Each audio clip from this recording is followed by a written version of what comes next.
Marilah kita berdoa. Damai sejahtera dari Allah Bapa yang melampaui segala akal, itulah yang memelihara hati dan pikiran kita dalam Kristus Yesus Tuhan kita. Amin. Ibu Bapak saudara-saudara yang kami kasihi dalam Kristus Yesus, Shalom bagi kita semuanya. Marilah kita mendengar firman Tuhan khotbah Minggu tanggal 12 Februari tahun 2023 yang tertulis dalam Mazmur 119 ayat 1 sampai ayat 8. Demikian firman Tuhan. Berbahagialah orang-orang yang hidupnya tidak bercela, yang hidup menurut Taurat Tuhan. Berbahagialah orang-orang yang memegang peringatan-peringatannya, yang mencari Dia dengan segenap hati, yang juga tidak melakukan kejahatan, tetapi yang hidup menurut jalan-jalan yang ditunjukkannya.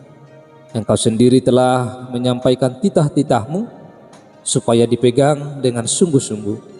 Sekiranya hidupku tentu untuk berpegang pada ketetapanmu, maka aku tidak akan mendapat malu. Apabila aku mengamati segala perintahmu, aku akan bersyukur kepadamu dengan hati jujur. Apabila aku belajar hukum-hukummu yang adil, aku akan berpegang pada ketetapan-ketetapanmu. Janganlah tinggalkan aku sama sekali.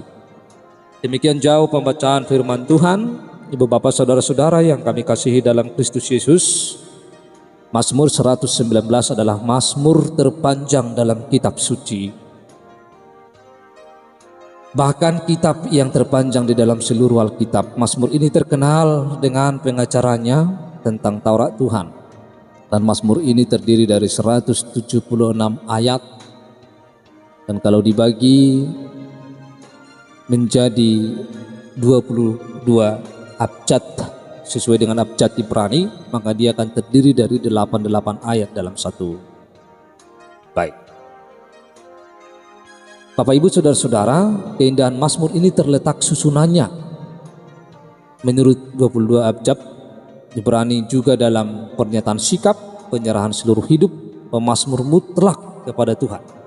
Penyerahan mutlak kepada Allah menurut Tuhan Yesus yang dikatakan dalam Matius 22 ayat 37 sampai 40 dikatakan, kasihilah Tuhan Allahmu dengan segenap hatimu dan dengan segenap jiwamu dan dengan segenap akal budimu, dan kasihilah sesamamu manusia seperti dirimu sendiri. Ini adalah merupakan penyerahan secara mutlak kepada Allah hidup kita. Dalam hidup ini banyak cara yang ditempuh oleh orang untuk mendapatkan suatu yang namanya kebahagiaan. Tetapi untuk mendapatkan kebahagiaan yang sesungguhnya, pemazmur berkata, berbahagialah orang-orang yang hidupnya tidak bercela, yang hidup menurut Taurat Tuhan. Berbahagialah orang yang memegang peringatan-peringatannya, yang mencari Dia dengan segenap hati, yang juga tidak melakukan kejahatan, tetapi yang hidup menurut jalan-jalan yang ditunjukkannya. Bu Bapak saudara-saudara yang terkasih dalam Kristus Yesus, ada sebuah ilustrasi yang mempermudah kita untuk mengerti kebahagiaan itu. Pada suatu saat Tuhan memanggil 3 malaikat sambil memperlihatkan sesuatu. Tuhan berkata, ini namanya kebahagiaan. Ini sangat bernilai. Ini dicari dan diperlukan oleh manusia.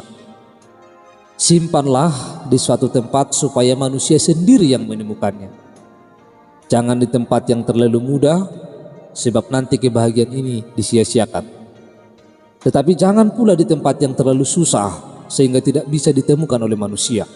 Dan yang penting, letakkan kebahagiaan itu di tempat yang bersih.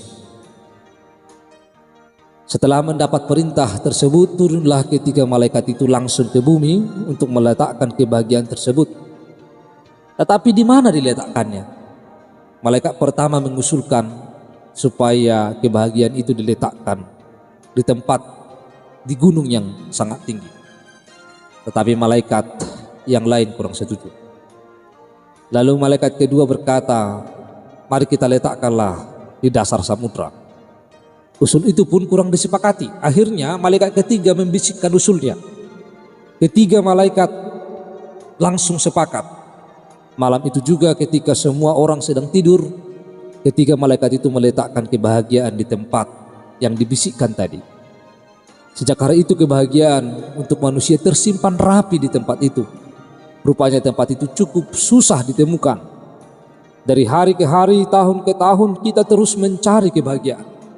Kita semua ingin menemukan kebahagiaan, kita ingin merasa bahagia, tapi di mana mencarinya? Ada yang mencari kebahagiaan sambil berwisata ke gunung, ada yang mencari di pantai, ada yang mencari di tempat yang sunyi, ada yang mencari di tempat yang ramai. Kita mencari rasa bahagia di sana sini, di pertokoan, di restoran, di tempat ibadah, di kolam renang, di lapangan olahraga, di bioskop, di layar televisi, di handphone, di kantor, dan lain sebagainya. Ada pula yang mencari kebahagiaan dengan kerja keras. Sebaliknya ada pula yang bermalas-malasan. Ada yang ingin merasa bahagia dengan mencari pacar. Ada yang mencari gelar. Ada yang menciptakan lagu. Ada yang mengarang buku dan sebagainya. Pokoknya semua orang ingin menemukan kebahagiaan. Pernikahan misalnya selalu dihubungkan dengan kebahagiaan. Orang seakan-akan beranggapan bahwa jika belum menikah berarti belum bahagia. Padahal semua orang juga tahu bahwa penikah tidaklah identik dengan bahagia. Juga kekayaan sering dihubungkan dengan kebahagiaan. Alangkah bahagianya kalau aku punya ini dan itu, pikir kita. Tetapi kemudian ketika kita sudah memilikinya, kita tahu bahwa benda tersebut tidak memberi kebahagiaan. Kita ingin menemukan kebahagiaan.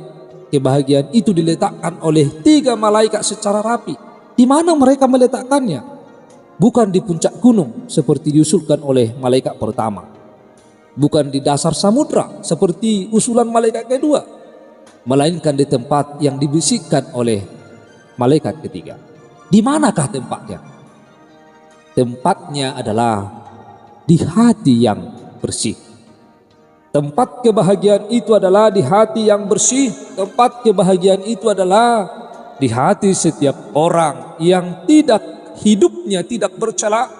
Tempat kebahagiaan itu adalah di hati orang yang hidup menurut Taurat Tuhan. Tempat kebahagiaan itu adalah ketika kita berpegang kepada peringatan-peringatan Allah, dan ketika kita juga selalu mencari Tuhan dengan segenap hati, mengasihi Tuhan Allah dengan segenap hati, dan mengasihi sesama manusia.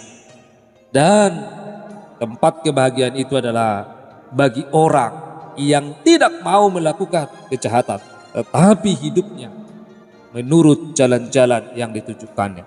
Maka tempat kebahagiaan itu adalah hati yang bersih, hati yang senantiasa bersyukur, dan hati yang selalu jujur kepada Tuhan. Disitulah Tuhan menempatkan kebahagiaan. Maka kebahagiaan kita tidak akan temukan di tengah-tengah dunia ini. Karena kebahagiaan dari tengah-tengah dunia ini itu akan berlalu. Tetapi kebahagiaan itu adalah di hati yang menuruti firman Tuhan, di hati yang bersih. Amin, kita berdoa. Tuhan Allah Bapa kami yang di surga, kami telah mendengar firman. Penuhi hati kami dengan kuasa Roh Kudus-Mu, supaya di hati kami tersimpan kebahagiaan dalam hidup kami. Dalam Kristus Yesus kami telah berdoa. Amin.